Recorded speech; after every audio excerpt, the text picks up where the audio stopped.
This little project here is the spinning top project. Let me demonstrate what the gimmick on this one is. So there you go. Basically, we got a handle that we're gonna make out of a piece of wood. And then we got the spinny bit there. That's gonna be made out of a dowel and some more bits of wood. This is the kind of introduction project to get you going on using the major power tools in the shop.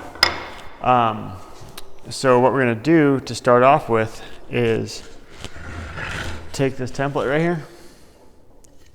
We're gonna use that template to trace onto a piece of solid wood. This wood here is 3/4 of an inch thick. So between my finger and thumb measures a 3/4 of an inch. And if it's a little bit thicker, a little bit thinner, it should be okay, but somewhere in that neighborhood. So what we're gonna do is trace our template with a pencil.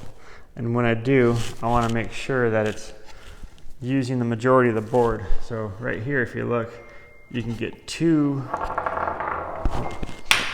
there we go. We can get two templates out of here, or two handles out of here. If we were just to kind of put it in the middle, you can see how we're wasting wood at that point. So make sure to get it so it's not gonna waste wood. So with a nice sharp pencil, in this case I'll use my mechanical pencil, I will trace the template, making sure to put the dot right there as well. So, oops, let me do that so it's not so awkward. Still see from there, bring you in a little closer.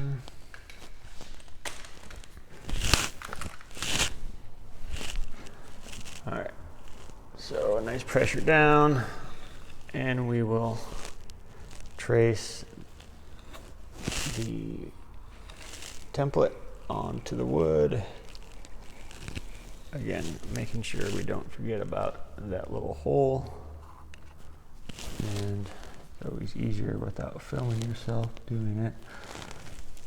We realign. Pressure, pressure. And hole location done. Okay. So now we got our wood all ready to go for the bandsaw. The next step is to go to the bandsaw and make those cuts. So I will bring you over there. Okay, at the bandsaw, let me zoom you out real quick so you see where I am.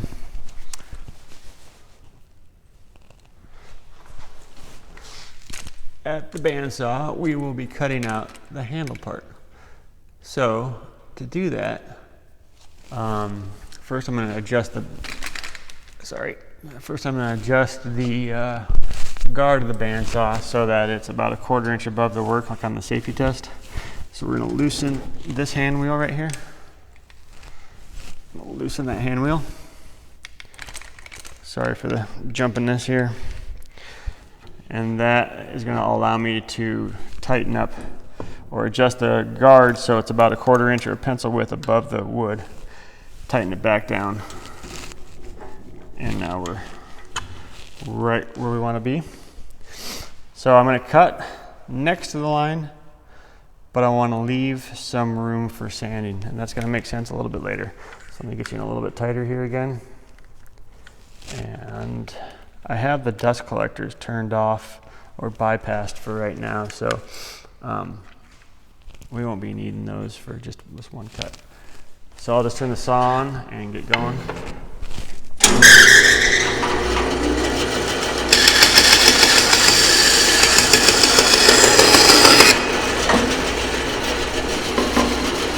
Okay, so now it's more manageable.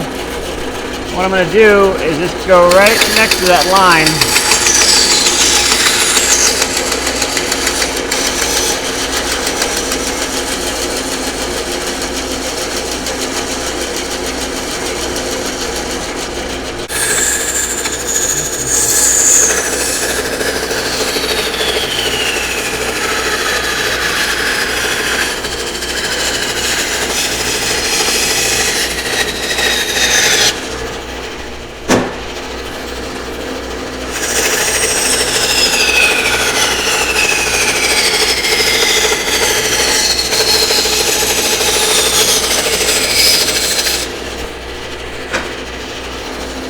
Now this is a technique called doing relief cuts I'm going to show you here.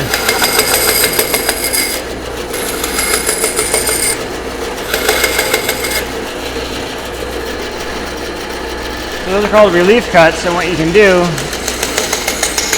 is go from point to point so you have a little bit more control over your cut, because sometimes it's pretty tricky to make these tight turns when you're not used to using a bandsaw.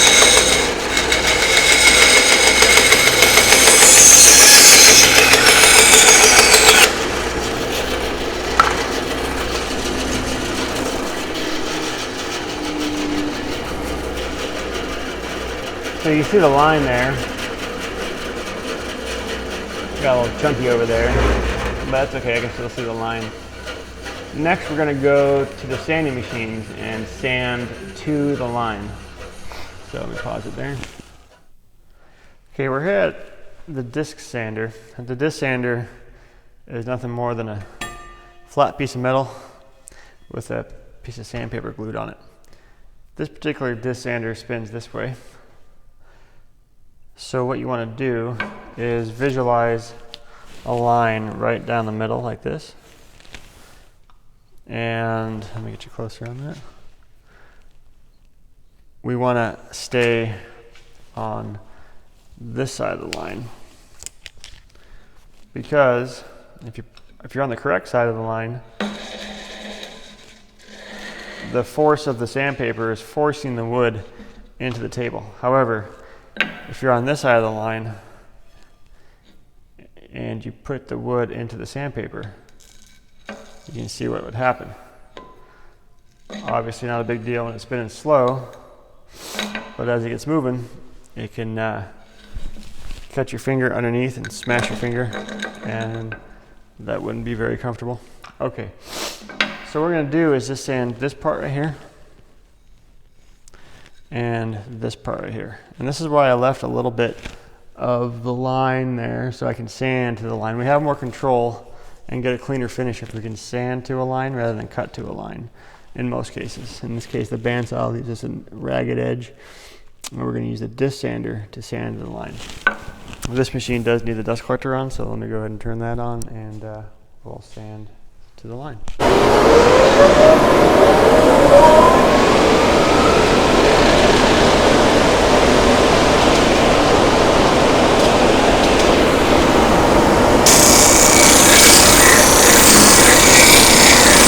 Notice I keep moving, I don't stop. I want to keep moving that foot around so it gets right to that line.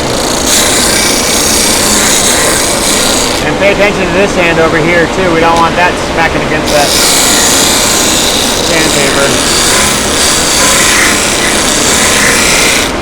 So I'm getting close, not quite there yet. I'll keep going. The goal is to take that pencil line and split that pencil line in half.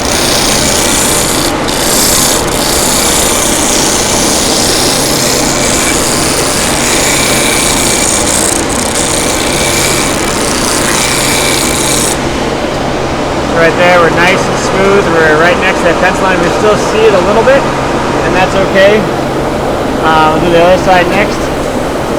This is what not to do.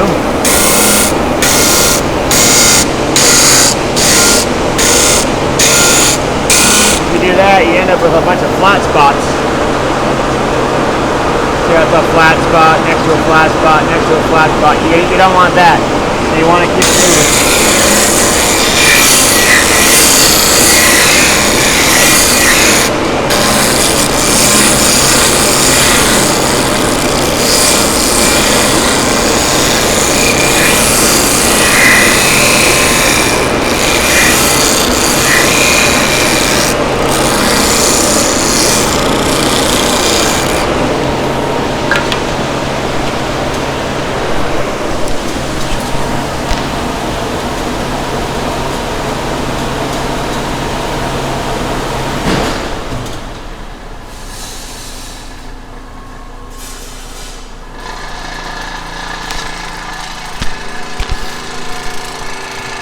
Okay, as you can see, this machine will take a long time to stop. So please don't get a piece of wood and jam it in here to make the machine stop. It'll ruin the sandpaper real quick. So all I ask you to do is put this guard in place and let it slow down. It takes about 10 minutes for it to stop, so let it do its thing. Okay. The next step is we're going to take this right here. We're going to smooth all that, and that's going to be done on the belt sander, the stationary belt sander. So let's go over there next. Okay, this machine here is a stationary belt sander. Got some sandpaper that goes about like that. We're going to be using the nose of it over here. So when you work off the nose, that's a rounded part. Whoops, sorry. Get that right there. So we're going to be using the rounded part to sand that inside of that inside curve. So when we sand, this machine's going to be spinning this way. We want to work against that rotation because we have more control that way. If we go with the direction, it could kind of catch the board and spin and, or not spin, but catch the board and force our finger into the sandpaper. So as it's spinning, you want to go against that rotation. And then I'll get the dust collectors on and we'll sand this out.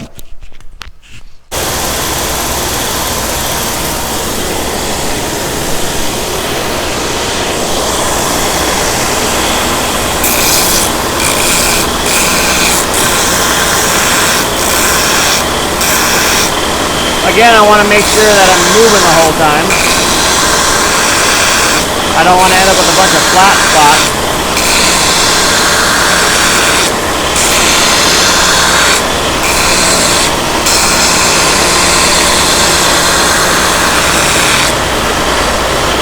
And you still kind of want to see a pencil line.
So we still see a little bit of pencil line, that's fine.